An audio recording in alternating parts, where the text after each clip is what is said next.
ማስሩ ወሰዱሱ ለየካቲት በዛቲ ዕለት አይረፍ። ቅዱስ ኤፍሬም መታሰቢያው ነው። በረከቱ ጋራት ነው። በዚችም ዕለት የጴጥሮስና የሶፊያ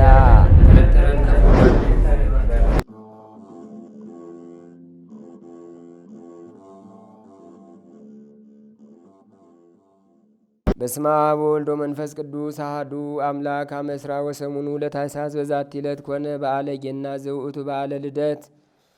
አንድ አምላክ በሆነ በአብ በወልድ በመንፈስ ቅዱስ ስም ታኅሳስ 28 በዚች ዕለት የጌና በዓል ሆነ። ይኸውም የልደት በዓል ነው። ይህም እንዲህ ነው። በአምላካችን በረቀቀ ጥበቡ ሰዎች ሁሉ ይቆጠሩ ዘንድ ስማቸውንም ይጻፉና ይመዘገቡ ዘንድ ከንጉሥ ቄሳር ትእዛዝ ወጣ። ስለዚህም ከእመቤታችን ከከበረች ድንግል ማርያም ጋር ሊቆጠር ዮሴፍ ከናዝሬት ወደ ቤተልሔም የእርሱንና የቡርክት ድንግል ማርያምን ስም ሊያስመዘግብ ወጣ። እርሱ ከይሁዳ ነገድ ከዳዊት ወገን ነውና፣ ቤተልሔምም የዳዊት ቦታው ናትና የከበረ ወንጌል እንደተናገረ።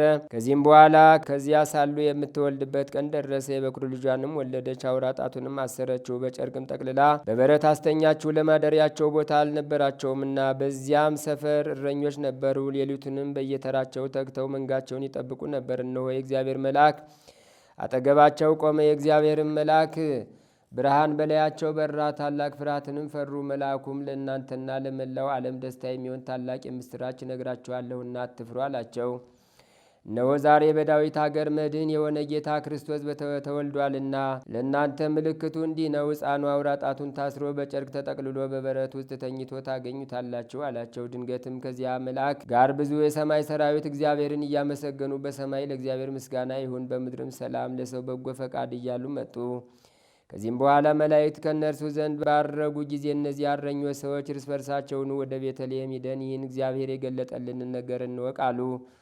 ፈጥነውም ሄዱ። ማርያምንና ዮሴፍን ሕፃኑንም በበረት ውስጥ ተኝቶ አገኟቸው። አይተውም የነገሯቸውን ስለዚህ ሕፃን እንደሆነ አወቁ።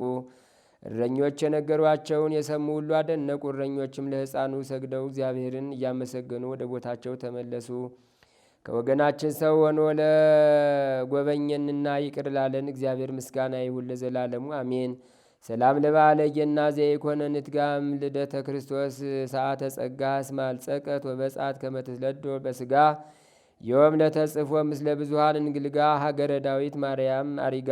በዚችም ዕለት ደግሞ በእንዴናው አገር ሰዎች 150 ወንዶች 24 ሴቶች በሰማዕትነት ሞቱ። ሊም ቀድሞ ከሃዲያን ነበሩ። የእንዴናው መኮንን የከበረው ሶርያዊ ጳውሎስን ለሚያሰቃየው ጊዜ ከዚያ ነበሩ። ሲያሰቃየውም ይመለከቱ ነበር። መኮንኑም ችንካሮችን በእሳት አግለው ዓይኖቹን እንዲያወልቁ አዘዘ። ይህንንም ባደረጉበት ጊዜ ዓይኖቹ ወለቁ። ከወህኒ ቤትም ጣሉት። በማግስቱም እሊህ ሰዎች ሊያዩት በሄዱ ጊዜ ያለምንም ጉዳት ድኖ ጤነኛ ሆኖ አገኙት። የክብር ባለቤት ጌታችን ክርስቶስ አድኖታልና። ይህንንም ድንቅ ተአምር አይተው እጅግ አደነቁ። ጣዖቶቻቸውንም ምንም መስራት እንደማይችሉ አስተዋሉ። የክርስቲያኖች አምላክ እርሱ እውነተኛ አምላክ እንደሆነ አወቁ። ወደ ከበረ ጳውሎስ ሄደው ሰገዱለት፣ እንዲጸልይላቸውም ለመኑት።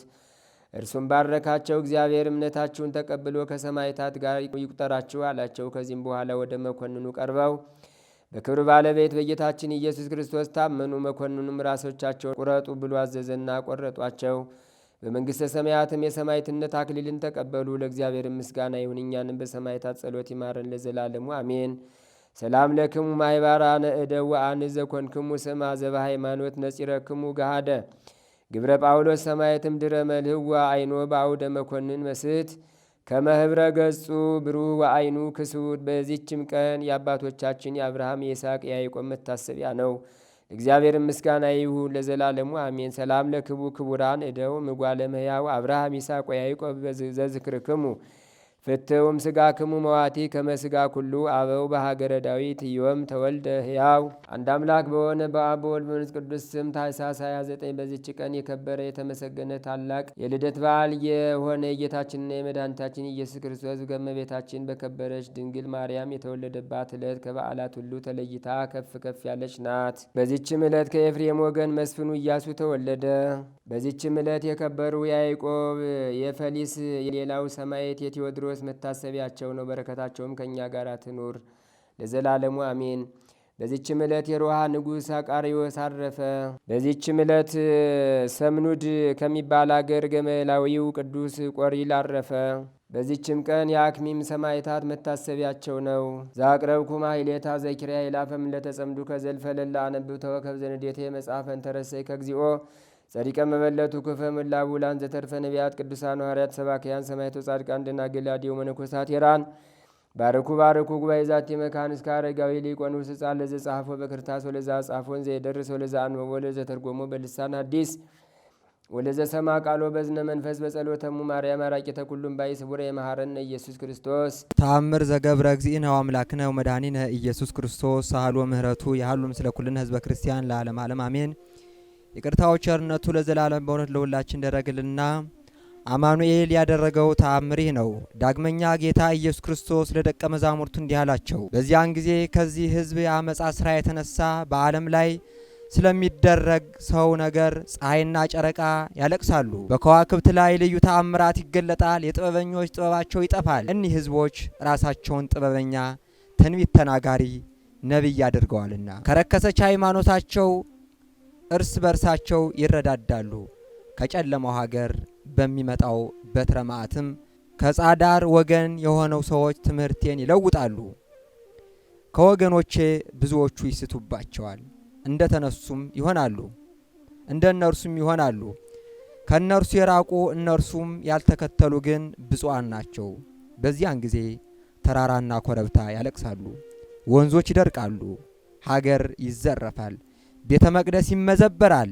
እሊህ የጥፋት ልጆች በወገኖች ላይ ይቀጣጠሩባቸዋል። ባለ ዘመናቸው አንገታቸው የነደደ ልባቸው እንደ ድንጋይ የጠጠረ ነውና በነገስታቱ ላይ በገዥነት ይነሱባቸዋል፣ ከዙፋናቸው ይገለብጧቸዋል። በእኔ ስም በሚያምኑ ሁሉ ላይ በጠብ አነሳሽነት እርስ በርሳቸው ይተባበራሉ። ሕጌን ያፈርሳሉ፣ ትእዛዜን ይጥሳሉ። ወገኖችም ከእነርሱ ፊት ሸሽተው ይሄዳሉ። እኔ ግን የሚያምኑብኝን እስከ ዓለም ፍጻሜ ሳልተዋቸው ወይም ሳልለያቸው ከእነርሱ ጋር እኖራለሁ። ይቅርታው ቸርነቱ የአማኑኤል ጠባቂነቱ በሁላችን በሕዝበ ክርስቲያን ላይ ጸንቶ ይኑር ለዘላለሙ አሜን። በመጽሐፈ ጥበብ ምዕራፍ 1 ከቁጥር 13 እስከ 16 ጥበበኛው ሰሎሞን እንደተናገረው እስመ እግዚአብሔር ሞተ ይገብረ ይላል። እያችሁ ወረሲያንሰ ይላል በእደው ወበቃል ጸውእዎ ይላል። አሁን እግዚአብሔር ሞትን አልሰራም። ዝንጎች ግን ባለመታዘዝ ምክንያት ግን ሞትን ዝንጎቹ ወደ ራሳቸው አመጡ ይላል። ሐሳባችሁ ወደዚህ ነው። እየሰማችሁ ነው አይደለም? እግዚአብሔር አምላክ ከሁላችን ጋር አይሆን። ቃሉ የማን ነው? የምንነጋገረው የማንን ሐሳብ ነው? ማን ነው እያስተማረን ያለው? እያጽናናን ያለው ማን ነው? ማን ይመስገን? ስሙ ክብር ምስጋና ይድረሰው። ይሄንን የሞት ያልነው በስጋ ሞት የነፍስ ሞት ተፈርዶብን የምንኖርበት የ5500 ዘመን ሞት ያመጣው ማን ነው? ሰው ነው ወደ ራሱ ያመጣው ባለመታዘዝ ምክንያት። ለዚህ ነው እንግዲህ እስመ እግዚአብሔር ሞተ ይገብረ ወረሲያንሰ በእደው ወበቃል ጸውእዎ አለ። እግዚአብሔር ሞትን አልሰራም። ሰው ግን ሞትን ወደ ራሱ በቃሉ ጠርቶ አመጣው። ዝንጉ ሰው፣ የማይታዘዘው ሰው። ስለዚህ ይህ የሞት መርዝ በሰው ልጅ ሕይወት ውስጥ ተንሰራፍቶ ሰውን ሁሉ ማረከ፣ ሰውን ሁሉ ለራሱ አደረገ፣ ወደ ጥልቁ ወደ ሲኦል ጣለ። ለ5500 ዘመን በዚህ መንገድ የሰው ልጅ ኖረ። ታዲያ ይሄ የሞት መርዝ ደግሞ በሕይወት መልአክ በክርስቶስ ምን መሆን አለበት? መሻር አለበታ። መርዙ መጥፋት አለበት። እስመ ለሳ ህምዙ ለሞት ወተቀጥቀጠ አሩታ ኃጢአት ያለው ለዚህ ነው ሊቁ። የሞትን መርዝ ሻረው አለ። ማን? የሕይወት መልአክ የተባለው እርሱ ማን ነው? አምላካችን መድኃኒታችን ኢየሱስ ክርስቶስ ነው የሕይወት መልአክ። አረ ይመስገን ስሙ መድኃኔዓለም። በእውነት ይሄን የሞት መርዝ ራሱ የሕይወት መልአክ ክርስቶስ በራሱ መድኃኒትነት አጠፋው። ከአዳም የተወረሰው ያ የዘር ኃጢአት በራሱ በንጹሕ ባህሪ ጌታ በመድኃኔዓለም በኢየሱስ ክርስቶስ ይሄ የውርስ ኃጢአት ከላያችን ተወገደ። በክርስቶስ መለኮታዊ ስልጣን ሞት ተሰበረ፣ ድል ተነሳ። እኛ ብቻ አይደለንም። በእውነትም እንዲህ ተብሎ እንደተጻፈው አርአየ ስልጣኑ ላይ ለሞት በሞት ላይ ስልጣኑን ምን አደረገ? አሳየ፣ ገለጠ። በሞት ላይ ስልጣኑን ገለጠ። በሞቱ ሞትን ደመሰሰ። ይሄ የሆነው በሱ ነው። አሁን እኛ በዚያ በአዳምና በሔዋን አልገባቸውም ብዙዎቹ። በመተላለፉ ኃጢአት አይደለም የምንጠየቀው። ያማ የውርስ ኃጢአት፣ ያማ የመተላለፍ ኃጢአት፣ ያ ጥንተ አብሶማ በክርስቶስ እኮ ተሽሯል። ታዲያ ሰው ዛሬ በምንድን ነው የሚጠየቀው? ሚስጥሩ ይሄ ነው። ይሄንን ስንናገር የክርስቶስን የማዳኑን ኃይል እንደሸፈን አድርገው ብዙዎቹ ይናገራሉ። ሌሎቹ ቤተ እምነት አልገባቸውም። ዛሬ ቆም ብሎ መጠየቅና ራስን እኔ ማን ነኝ፣ የት ነኝ፣ ወዴት ነኝ ማለት ያስፈልጋል። አሁን እያልን ያለነው ያ የውርሱ ኃጢአት፣ ያ የመተላለፉ ኃጢአት በክርስቶስ ደም ታጥበን ነስተናል እኮ። በሞቱ ይሄንን ሁሉ ኃጢአታችንን ደምስሶልናል። ይህ የዘር ኃጢአት ቢቀርም ነገር ግን ዛሬ በምንሰራው ኃጢአትና በደል በምንተላለፍበት መተላለፍ ራሳችንን በንስሐ እስካላዘጋጀን ድረስ በኃጢአት በበደል በጥፋት በርኩሰት ሕይወት ውስጥ ሆነን እንዲሁ ከዚህ ከሚያልፈው ወደማያልፈው ዓለም ተጠርተን ብንሄድ በዚህ ኃጢአት በዚህ በደል ምንድነው ተጠያቂ ነን። ወዳጄ እንዳትሙኝ፣ ክርስቶስ ለኔ ሲል ሁሉን በመስቀል ላይ ጨርሶልኛል። ስለዚህ ዛሬ እንዳሻይ መኖር እችላለሁ አላሉም። የትኛው ሐዋርያ ነው ያለው? የትኛው ጻድቅ ነው ያለው? የትኛው ነብይ ይህን ሰብኳል? እኔ ድንቀኛል። ክርስቶስ ለኛ ሞቷል። ኦርቶዶክሳዊ ተዋሕዶ ቤተክርስቲያን እኮ የሞተላትን ያዳናትን የተቤዣትን በስጋው ቀድሷታል፣ በደሙ አንጽቷታል። ይሄ መሰረቷ ክርስቶስ ይሆንላት፣ ጉልላቷ ክርስቶስ ይሆንላት እኮ ቤተክርስቲያን ይህን ስትናገር ያ የውርስ ኃጢአት፣ ያ የዘር ኃጢአት፣ ያ የመተላለፍ ኃጢአት ዛሬ በዚህ አንጠየቅም። ነገር ግን የምንጠየቀው በምንድን ነው? የሰው ልጅ ዕለት ዕለት በሚሰራው ኃጢአትና በደል በአዲስ ኪዳን ዘመናው ለንስሐ ካልተዘጋጀን፣ በንስሐ ሕይወት ውስጥ ራሳችንን ካላኖርን፣ በደልኩኝ አጠፋሁኝ ጌታ ሆይ ማረኝ ብለን በመጸጸት ከኃጢአት ለምጽ ለመንጻት ከኃጢአት እንቅልፍ ለመንቃት አያችሁ ከእግዚአብሔር ጋር በሰላምና በደስታ ለመኖር ራሳችንን የማናዘጋጅ ከሆነ በምንሰራው ኃጢአትና በደል ዛሬም ተጠያቂ ነን። በንስሐ እስካልተመለስን ድረስ ዛሬም ከነፍስ ሞት አናመልጥም። ሐሰት እውነት ንገሩኛ፣ እውነት ነው። ተመልሰን በሕይወት መኖር አለብን። በንስሐ መመለስ ነው። ንስሐ መመለስ ከኃጢአት ሮሜ ምዕራፍ 5 ቁጥር 18፣ ቆላሲስ 1:21፣ ሉቃስ 15 ከ11 እስከ 25፣ አንደኛ ጴጥሮስ 3:19። ስለዚህ ይሄንን ሞት በሞቱ ደመሰሰው። ማን ነው እሱ? መድኃኔ ዓለም ኢየሱስ ክርስቶስ የሞትን ኃይል አስወገደ። እስመ ሰበረ ኆኃተ ብርት ወቀጥቀጠ መናስግተ ዘሐጺን ይላል። ወተወክፎሙ እንፍኖተ ጌጋዮሙ ይላል መዝሙረኛው ልበ አምላክ ቅዱስ ዳዊት በመዝሙር 106 ቁጥር 16 ላይ የብረት በሩን ሰብሯል አለ። እስኪ በሉ ይህን ቃል የብረት በሩን በሉ ሰብሯል። የምኑን? የብረቱን በር ሰብሯል አለ። እስመ ሰበረ ኆኃተ ብርት አለና ወቀጥቀጠ መናስግተ ዘሐጺን አለ። እንደገና የብረቱን መወርወሪያ ቆራረጠው ይላል። ምን ማለት ነው ይሄ? መርገመ ሥጋ መርገመ ነፍሳችንን አጠፋልን። ሰይጣንንና ሰራዊቱ አጋንንትን አደቀቀልን። የሰይጣንንና የሰራዊቱ አጋንንትን ኃይል ከኛ ላይ እንዲደክም አደረገ። ያ ተዋርሶን የሚወለደው ክፉ መንፈስ ከኛ እንዲወገድ አደረገ። ይህን ያደረገው ደግሞ አምላካችን መድኃኒታችን እርሱ ኢየሱስ ክርስቶስ ነው። ስለዚህ የሕይወት መልአክ 3 መዓልት 3 ሌሊት በከርሰ መቃብር አድሮ በለበሰው ሥጋ በሶስተኛው ቀን አስነሽ ሲያስፈልገው እስመ ለሳምዙ ለሞት ወተቀጥቀጠ ዐሩት ኃጢአት እንደተባለው የሞትን መርዝ ከኛ ላይ አጥፍቶ የኃጢአታችንን ቀንበር ሰብሮ በተዘጋ መቃብር እንደተዘጋ ወጣ። ወተንሳ እግዚአብሔር ከመዘነቃ ምንዋም ወከመ ኃያል ወህዳገ ወቀተለ ጸሮ በድሬው ያለው ለዚህ ነው። ልክ ከእንቅልፍ እንደሚነቃ ሰው ጌታ ብንን ብሎ እንደሚነሳ እንደዚያ ተነሳ። መቃብሩ እንደተዘጋ 4 የመቃብሩ ጠባቂዎች እንዳሉ እነዚያ ክንደ ብርቱዎቹ ክቡደ መዝራይቱ እንዳሉ የሚደንቃችሁ 4 ጭፍሮች ወታደሮች 2 በራስጌ 2 በግርጌ እንደቆሙ እነሱ እንደደነዘዘ ሰው ሆነው ሞቱ ይላል። ወደቁ ይላል። ህሊናቸውን ሳቱ። የኛ ጌታ ግን በተዘጋ መቃብር እንደተዘጋ ወጣ። የሚደንቀው ቀዳማዊ አዳም በኃጢአቱ ታመመ። ስለዚህ ታሞ እንደገና ወደቀ። ይነሳ ዘንድ ግን አልተቻለውም። ኃጢአት ለባህሪው የማይስማማው ዳግማዊ አዳም ግን ይሄውም የእግዚአብሔር ልጅ እግዚአብሔር ወልደ አብ ወልደ ማርያም እሱ መድኃኔ ዓለም ኢየሱስ ክርስቶስ ግን በዚህ ምክንያት ምን ሆነ?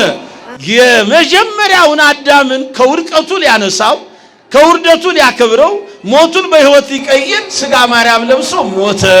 ዳግማዊ አዳም ሞቱ አልቀረም። ምን አደረገ? በሞቱ ሞትን ድል አድርጎ ተነሳ።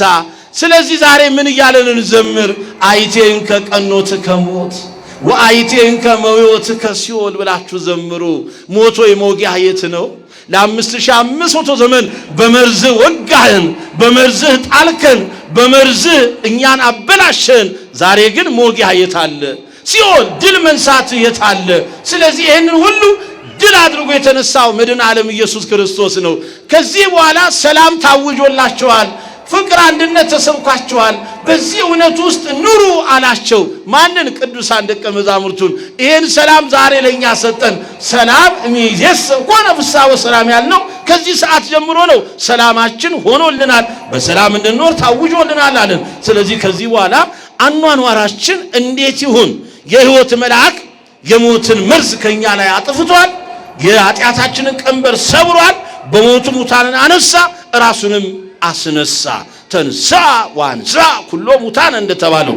ስለዚህ በዚህ መንገድ አንድ ጥቅስ ብቻ አነብላችኋለሁ። ኦሪት ዘዳግም ምዕራፍ 30 የመጨረሻው ጥቅስ ነው። ቁጥር 15 እስከ 20 ኑሯችን እንዴት ይሁን? አኗኗራችን ከዚህ በኋላ እንዴት ይሁን? ራሱ የዘመናቱ ባለቤት የሰራዊት ጌታ እግዚአብሔር በሊቀ ነቢያት በሙሴ ላይ አድሮ ሲናገር እንዲህ ይላል። በዘዳግም ያልኳችሁ ምዕራፍ 30 ቁጥር 15 ላይ ከቃሉ ጋር ነን። እግዚአብሔር ከሁላችን ጋር ይሁን። ተመልከት ይላል። ዛሬ በፊትህ ሕይወትንና መልካምነትን ቃሉን በደንብ እናስተውል። ተመልከት ዛሬ በፊትህ ሕይወትንና መልካምነትን ሞትንና ክፋትን አኑሬአለሁ። በሕይወትም እንድትኖር እንድትባዛም አምላክህም እግዚአብሔር ልትወርሳት በምትገባባት ምድር እንዲባርክህ አምላክህን እግዚአብሔርን ትወድ ዘንድ በመንገዱም ትሄድ ዘንድ ትእዛዙንና ሥርዓቱን ፍርዱንም ትጠብቅ ዘንድ ዛሬ እኔ አዝሃለሁ። ልብህ ግን ቢስት አንተም ባትሰማ ብትታለልም ለሌሎችም አማልክት ብትሰግድ ብታመልካቸውም ፈጽማችሁ እንድትጠፉ እኔ ዛሬ እነግራችኋለሁ። በጊዜው ጊዜ የቃሉ ባለቤት የሰራዊት ጌታ እግዚአብሔር ለሊቀ ነቢያት ለሙሴ ለሕዝበ እስራኤል ዘሥጋ የተናገረው ቃል ነው። ዮርዳኖስን ተሻግረህ ትወርሳት ዘንድ በምትገባባት ምድር ዘመናችሁን አታስረዝሙም አለ። ኃጢአተኛ ሰው ዕድሜው አይረዝምም። ተላላፊ ሰው ዕድሜው አይረዝምም። ኃጢአተኛ ሰው በድንጋጤ ይኖራል። ጻድቅ ሰው እንደ አንበሳ ያለ ፍርሃት በድፍረት ይኖራል አለ ሶሎሞን አይደለ? ጻድቅ ግን አለ። ስለዚህ በፊታችሁ አለ ሕይወትንና ሞትን በረከትንና መርገምን እንዳስቀመጡ እኔ ዛሬ ሰማይንና ምድርን በአንተ ላይ አስመሰክራለሁ። ሰማይና ምድር እንግዲህ አንተና ዘርህ በሕይወት ትኖሩ ዘንድ ሕይወትን ምረጥ አለ። በመጨረሻ እግዚአብሔርም ለአባቶች ለአብርሃምና ለይስሐቅ ለያዕቆብ እንዲሰጣቸው በማለላቸው በምድሪቱ ትቀመጥ ዘንድ እርሱ ሕይወትህ የዘመነ ርዝመት ነውና አምላክህን እግዚአብሔርን ትወደው ዘንድ ትጠባበቀው ቃሉንም ትሰማ ዘንድ ምረጥ አለ። ስለዚህ አንተና ዘርህ በሕይወት ትኖሩ ዘንድ ሕይወትን ምረጡ ነው የተባለው። ስለዚህ ምን እንምረጥ? ምን እንምረጥ? ሞት ወይስ ሕይወት? አረ ንገሩኝ። ሞት ይሻለናል? ሕይወት ይሻለናል? እስመለስ አምዙ ለሞት ወተቀጥቀጠ አሮት ኃጢአት ነው የተባለው። ምርጫችን ምን ይሆን ነው? ሞት ወይስ ሕይወት? ሕይወት ነው። ሕይወት ሲሆን ደግሞ ለሕይወታችን መገኛ ምክንያት የሆነችዋን ራሱ እግዚአብሔር የመረጣት የወደዳት ያከበራት አንዷን ማንን እንይዛለን? ቸሪቱን አማላጅቱን ማንን? ያ ደገኛው መልአክ ዛሬ መተን የምንማጸነው ይሄ መልአክ ይሄ የመጀመሪያው ሰባኬ ወንጌል ይሄ የመጀመሪያው የዓለሙን የደስታ ዜና ለዓለም ይዞ የመጣ ሰው ሁሉ ሞት ነበር የሚሰማው። ሰው ሁሉ በሞት ውስጥ ነበር። የሚደንቀው ይሄንን የደስታውን ዜና ይዞ ሲመጣ ሰው ሁሉ በሚያዝንበት ሰዓት ደስ ይበልሽ። ሰው ሁሉ እኮ ሐዘንተኛ ነው።